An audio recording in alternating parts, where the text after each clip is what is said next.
Hey guys, how's it going? This is Matt Nader. Welcome back to your weekly dose of Creepypasta. I've gone and done it again. I brought y'all another long story which I find to be quite an interesting read. You can thank me later. Instead, you can thank our beloved patrons from Patreon for helping me bring these videos to you every week. Super duper shout out to the Disciples of the Coven. You know by now, we have the terrific Tiffany, the amazing Adia Star, the badass Backwards Dog, and of course, the magnificent Matthew Lowe. Thank you all so much for your support. Join the Coven on Patreon in the link below. Now, as always, turn out the lights, get comfortable, and let the story begin.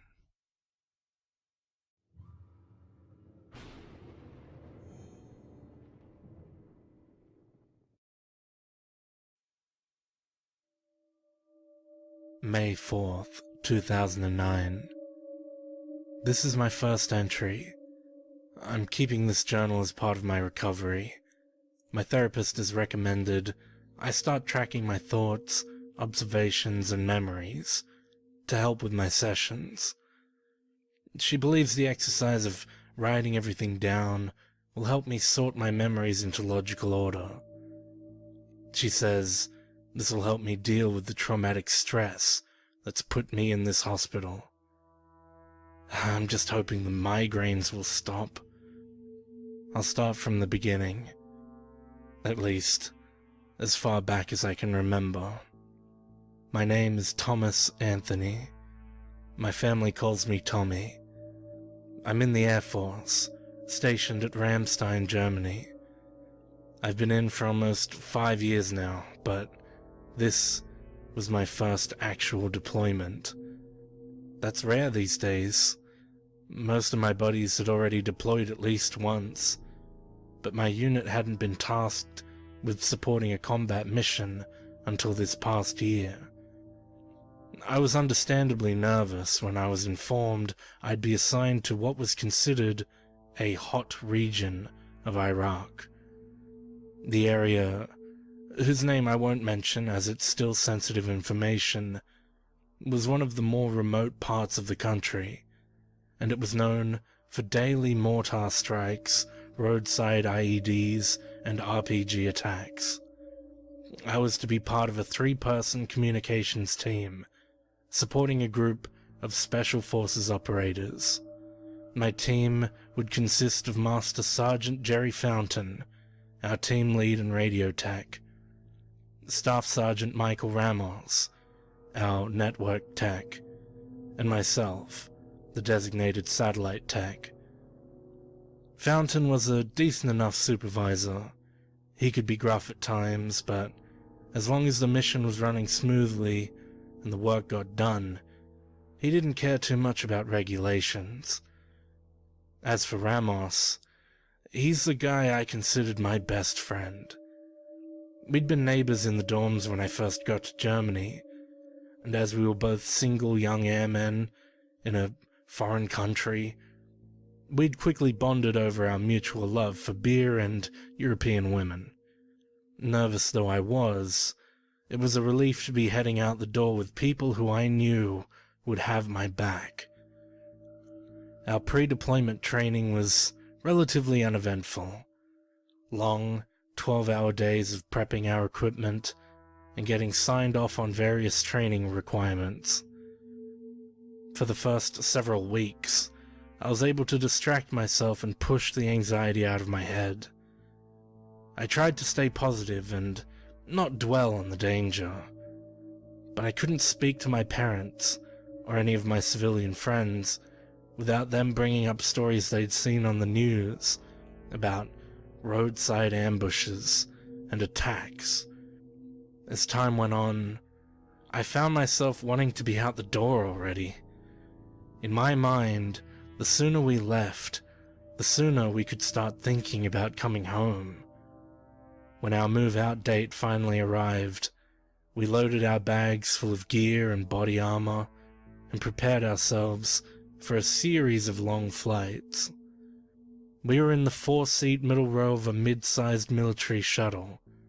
Fountain, being our team lead, helped himself to the corner seat, and it was up to Mendez and I to figure out who'd have to sit in the middle for the duration of our trip.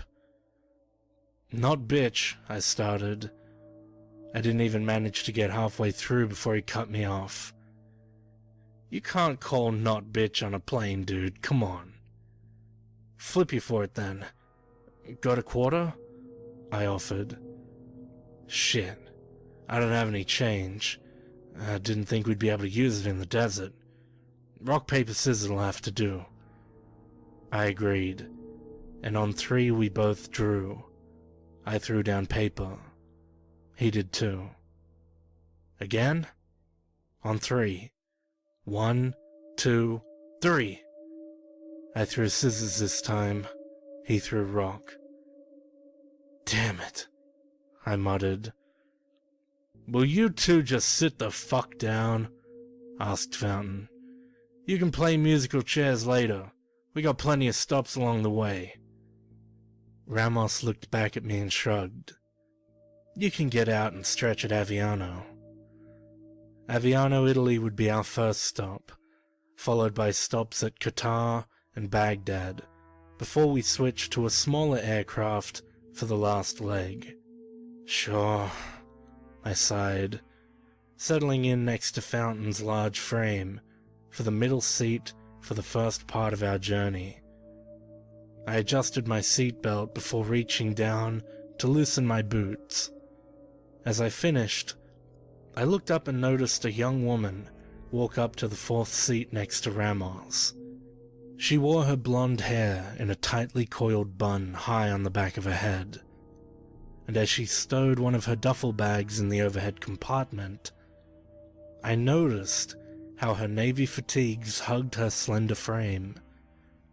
I quickly darted my eyes away from her as she finished stowing her luggage, so as to not be caught leering, and as I did, I noticed the golden bars on her collar. "Ma'am," said Ramos, introducing himself to the young officer as she took her seat next to him. She nodded curtly and smiled quick before strapping herself into her seat.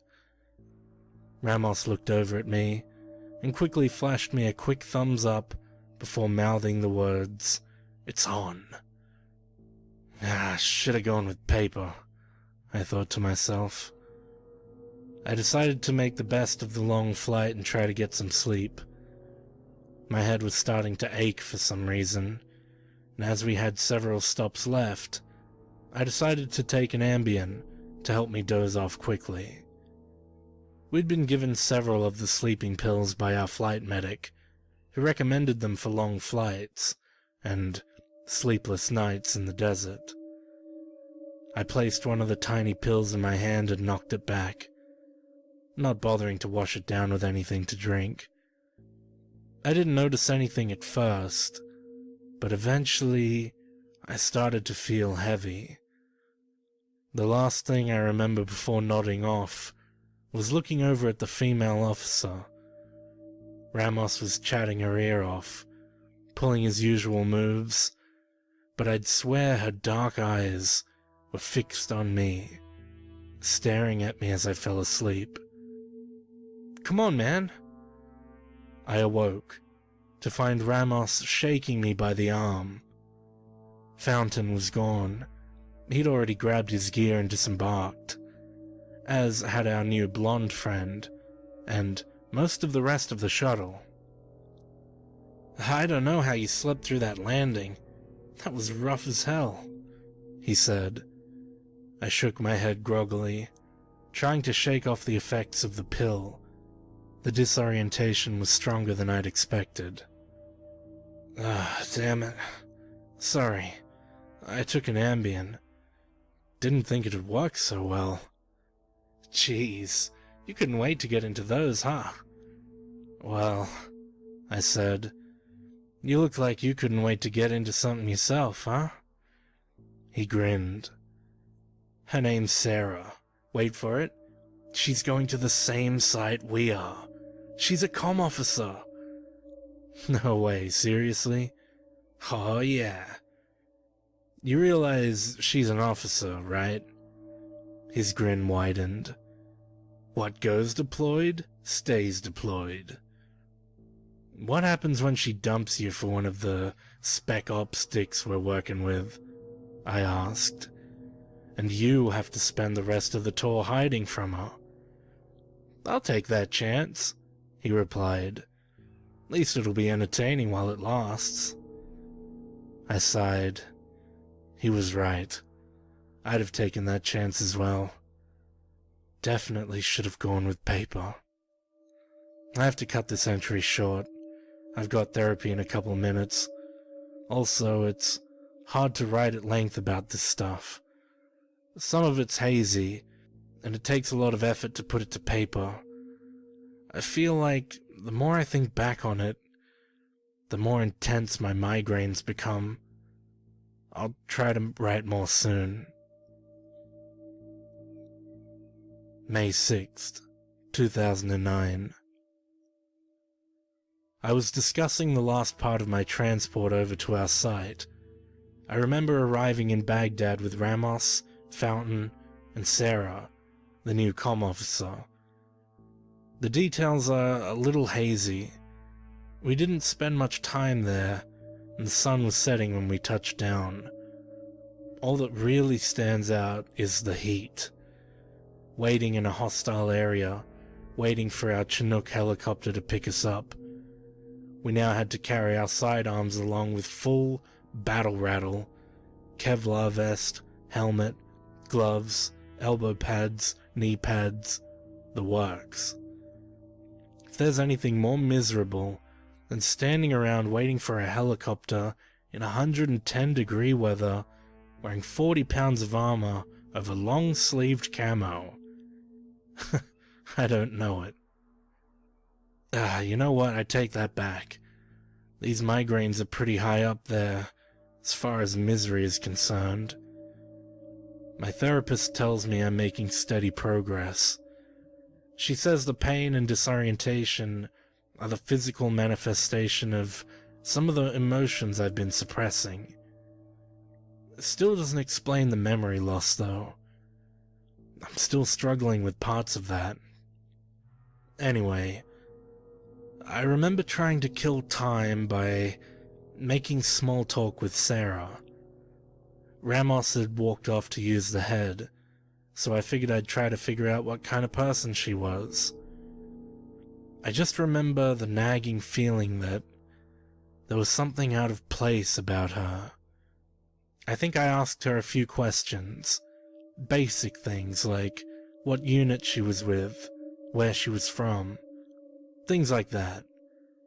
I don't remember any of her answers. My head was still hurting pretty badly. Come to think of it, I probably wasn't able to pay her a lot of attention. Actually, I can't even remember what her voice sounded like. Eventually, Ramos must have come back. I wandered over to Fountain to ask him what he thought of her. The man was standing some distance from us, staring off into the distant night sky. So, what do you think of Blondie? I asked him. What? He answered distractedly, not bothering to look in my direction. The comm officer, what do you make of her? Hell if I know, he muttered, clearly still focusing his gaze on something in the distance. Look there, he said, gesturing with his head. I looked over in the direction he was indicating and noticed a small, bright light steadily approaching our position. That our ride? I asked. You'd think so. Dunno why they'd be all lit up, though. I realized what he was getting at. There was no reason for our transport to be running their lights at all. We'd been briefed that we'd be traveling at night to minimize the possibility of detection. There was always the threat of hostiles in the area, looking to shoot down a US aircraft and take some prisoners for their next grisly beheading video. I felt an anxious knot form in the pit of my stomach. There might have been a dozen reasons why our pilots would decide to approach with their lights on, but still, something felt wrong. Ramos walked up behind us, and as we watched the light grow closer and closer, "Quieter than I thought it'd be for a twin-rotor," he said. That's when I realized what was bothering me about the approaching aircraft. It was silent. Not quiet. Not a dampened sound engine, but complete, dead silence. Damn it. My nose just started bleeding. I'm trying not to get it on the page. I'll pick this up tomorrow, I think. Oh, my migraine's starting to act up again as well. May 20th, 2009. I haven't written anything in a couple of weeks. Haven't been able to. The migraines have been too severe. It's not just my head either. Since I last wrote, my nosebleeds have become a frequent, almost daily occurrence. I'm really anxious to work through all of these issues. It's just been difficult, and I think I've been cooped up in here for too long. I haven't been able to get out and talk to anyone. I really felt like calling my parents the other day, but my therapist advised against it. She told me at this stage I have to learn to deal with the repercussions of the accident before I can start re-establishing my past relationships. She's always telling me that once I'm better, I'll be ready to go out into the world and see it for what it is. So, I think the most important thing that I try to work through is the crash. As I mentioned, it's difficult to think about it. I think part of me doesn't want to remember the details, doesn't want to relive the pain of what happened to me.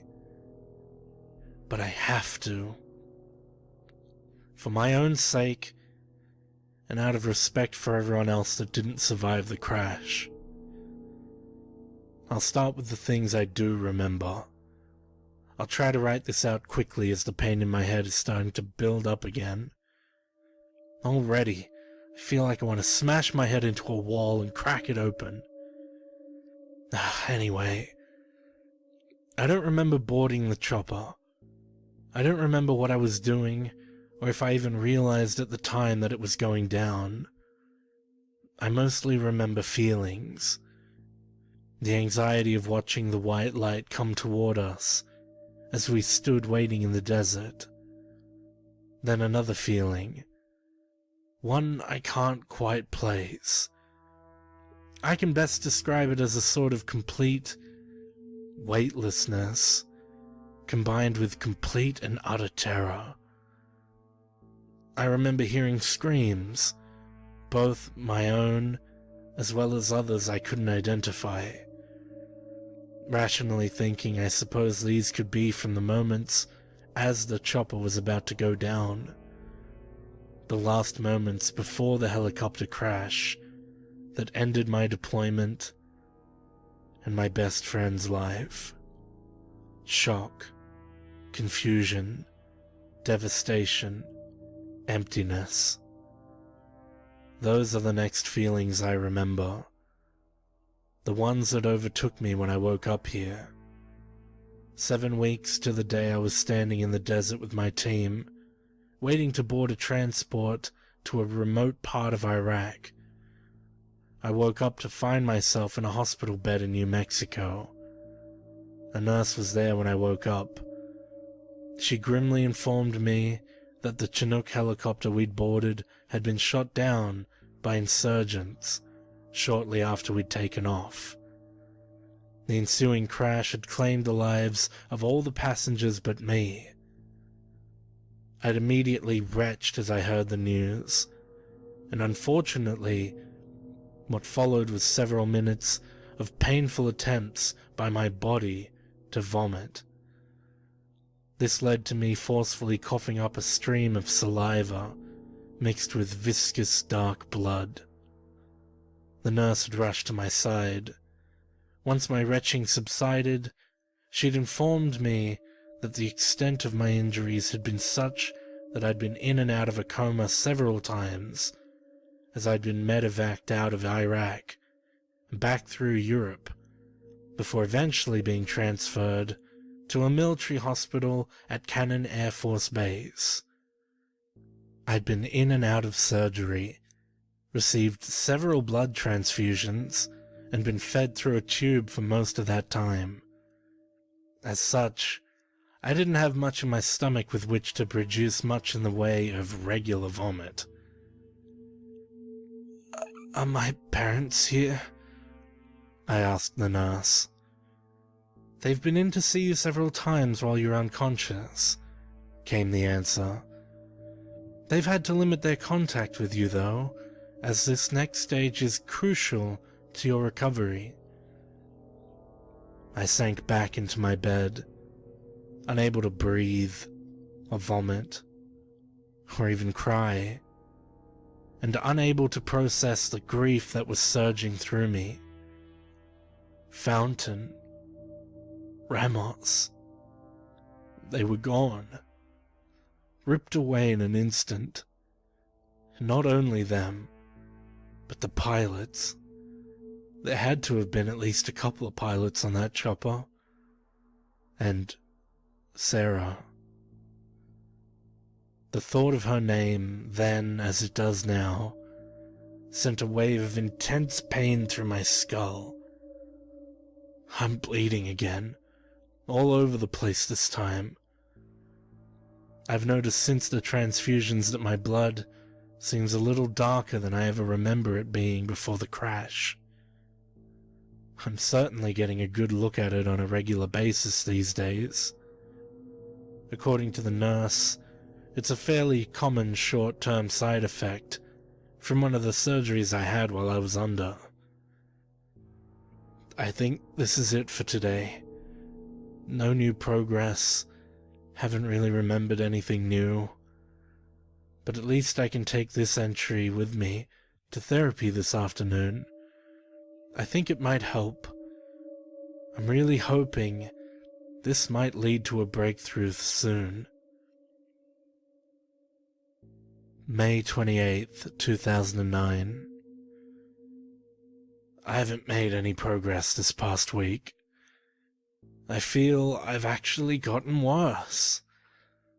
I really wanted to talk to my parents the other day, but I had to remind myself that this isn't the way I want them to see me.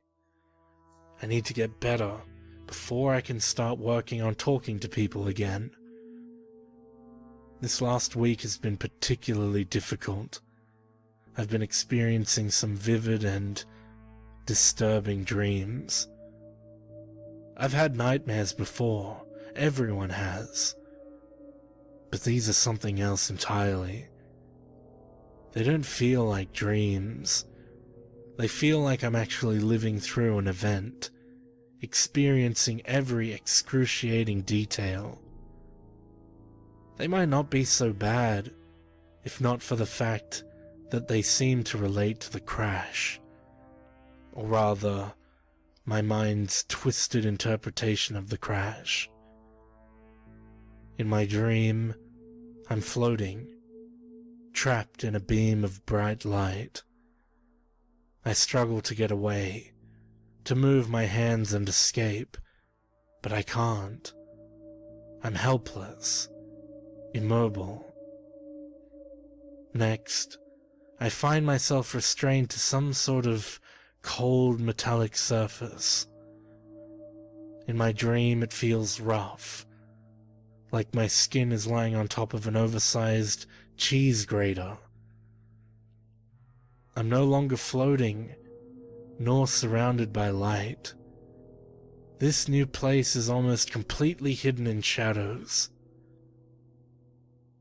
I hear screams, pained, agonized screams. They sound like they're coming from a person around middle age. I hear a loud whirring sound, like a hummingbird made out of razor blades. The screams grow louder, and then they're replaced by a type of gurgling sound. Then something that sounds like leaking, like water pouring out of an overflowing bucket. I try to turn my head, to look around, to find the source of the screams, but I'm unable to control my body. I can't move a single muscle. Suddenly, I'm aware that I'm not alone. I can't see or hear them, but I can tell there are several presences in the room. They aren't people. At least, it doesn't feel like they're people. They feel like something monstrous and inhuman. I can feel them in the dream, standing next to me. I suddenly realize I'm not wearing any clothes. As my mind processes this, I see what looks like a hand pass above me. I get a good look at it for just a second. It's long and shiny, reflecting light like crude oil. There are just 4 fingers on the hand. Each of them ends in a sharp point, not like a nail or a claw, but like the fingers were each filed down to sharp edges. Another 4-fingered hand appears. This one reaches for my face. I try once again to move away, but I'm frozen. The sharp hand rakes into my mouth, past the lips and teeth, and steps into the soft flesh of my gums. Another hand appears and does the same to my lower jaw. Then the 2 hands violently rip my mouth open. I'm now able to make a sound, and I hear my own screams fill the dark space. I hear the whirring sound again. The noise of the razor blade hummingbird draws closer and closer. I can hear it inside my mouth now. I'm still screaming, but the noise changes as the hummingbird's wings slice through my tongue and into the back of my throat. That's when I wake up. It's always at that same part of the dream, and the dream is always the same. It scares the hell out of me. I don't know what kind of meds they gave me during the surgery, but I'm starting to wish they didn't. Hell, I don't even know what kind of surgery it was that I needed. Come to think of it, I'd found it strange at first that I would have been flown stateside so quickly, given the extent of my injuries. But the nurse explained to me that I'd been placed within the Air Force's most capable traumatic stress treatment facility. I didn't even know that dedicated facilities for dealing with what I was facing existed. But I was relieved as I could be. I know I'm just being paranoid. I don't mean to be.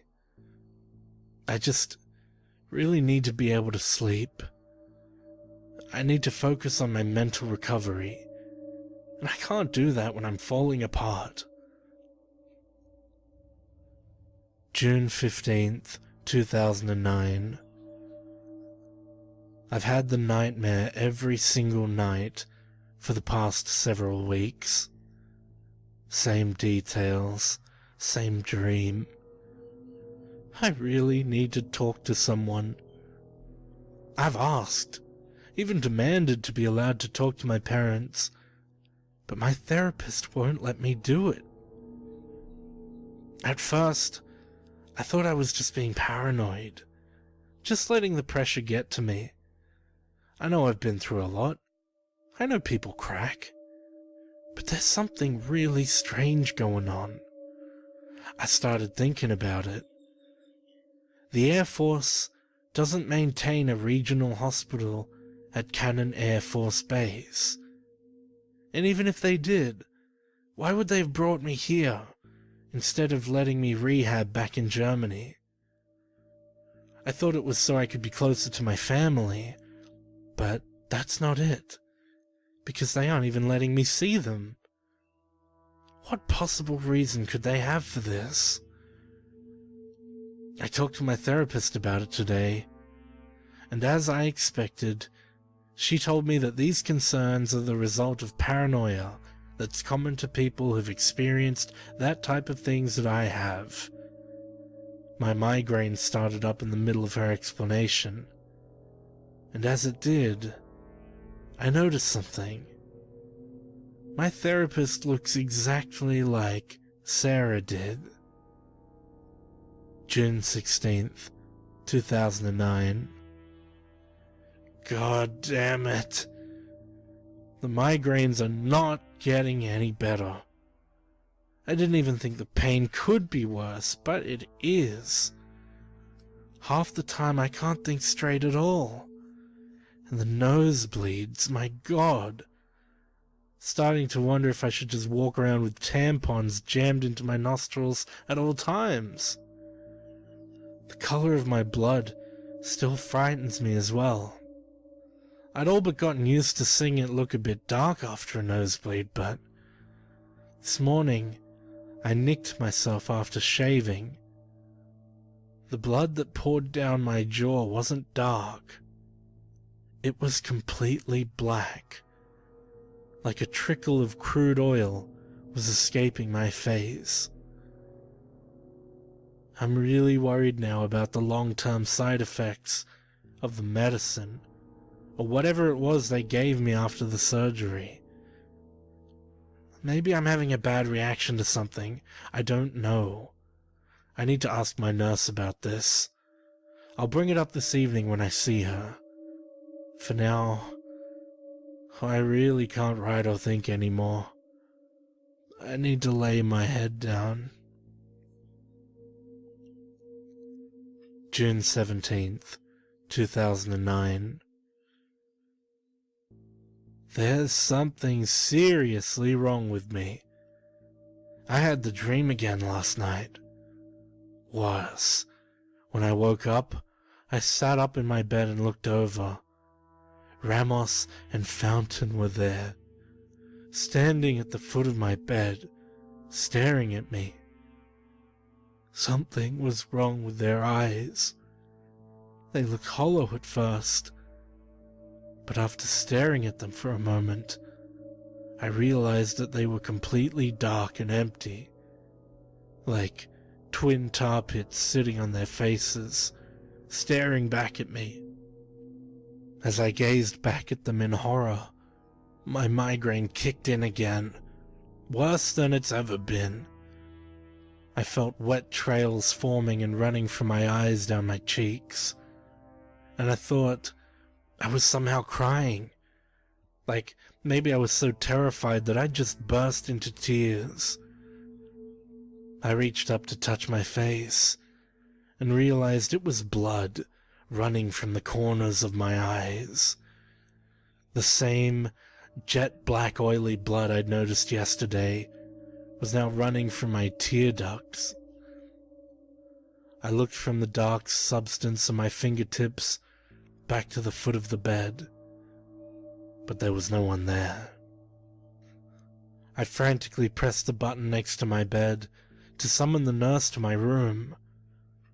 She arrived a few moments later and immediately went about wiping the blood from my face. I told her what I'd seen. "It's a visual hallucination," she responded calmly. "They're common in individuals like yourself, who've experienced stressful situations. Also, they're common in people who are sleep-deprived. You can see how you might be seriously partial to something like this." And the blood? I asked, desperate for reassurance. Hemolacra, she said, as she delicately wiped my left eye, is a condition that affects around 8% of men. It causes blood to leak out through your tear ducts. She continued to explain the condition, but by this time, I wasn't listening. I just noticed her fingers. My nurse has 4 fingers on each hand instead of 5. June 18th, 2009. I know what I saw yesterday. More frightening than that, however, is the fact that this morning when I went to write in my journal, I found all of the pages with my earlier entries empty. It's like they were never there. There's no evidence of the missing pages. It's like someone just replaced my journal with a completely new one. Someone seems to be going through some degree of trouble to make me think I'm crazy. But I know what I saw. I can rewrite those pages from memory if I have to. And in fact, I think I should. I'm starting to be able to focus through the migraines, and even the thought of getting the pages covered with blood won't stop me. There's something wrong with me, and I think I finally know what it is. June 24th, 2009. This morning, I finally had the guts to do something I've been afraid to do for a long time. I went into the bathroom and examined myself. There are no surgery scars, no incision marks, no evidence of any surgical procedures performed anywhere in my body, except for one specific location. I used a flashlight to look inside my throat in front of the bathroom mirror. There, past my tongue and the back of my throat, I can see a long, straight scar. I know now what I feared is true. They weren't dreams. They were memories. My best friend wasn't killed by a plane crash or by insurgents. Neither were any of the others on that chopper. They were all taken by someone or something against their will. I have no idea if they're actually dead or not, but whatever happened to them is not going to happen to me. Tonight, I'm leaving this place. I'm fairly confident I've got the nurse's schedule memorized. As soon as she's clear, I'm just gonna bolt. If I can make it to the ground floor of this building, I think I have a shot. From there, I can make a run for one of the building's fire exits. Hopefully I can find some sort of hiding place, or get far enough away from the building to where I can plan my next move. I don't know how far outside of this hospital this thing, whatever it is, goes, but I'm not taking any chances.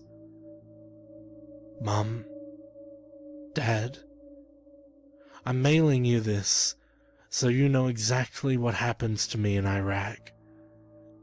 If you've come across this journal and haven't heard from me, then I don't know what's happened, but I can only imagine it's the worst. I'm sorry. I love you. I should have paid more attention when you told me how dangerous it was over there. Please, if you don't hear from me, contact Ramos's mum. Let her know all about this. Fountain's wife, too. They all have to know what's going on. I have to go now, before I lose focus and my migraines take me again. God, they're getting worse suddenly. I can see them all in my head. I can hear them too. They're saying something, but the words aren't clear. I need to go. Love always, Tommy.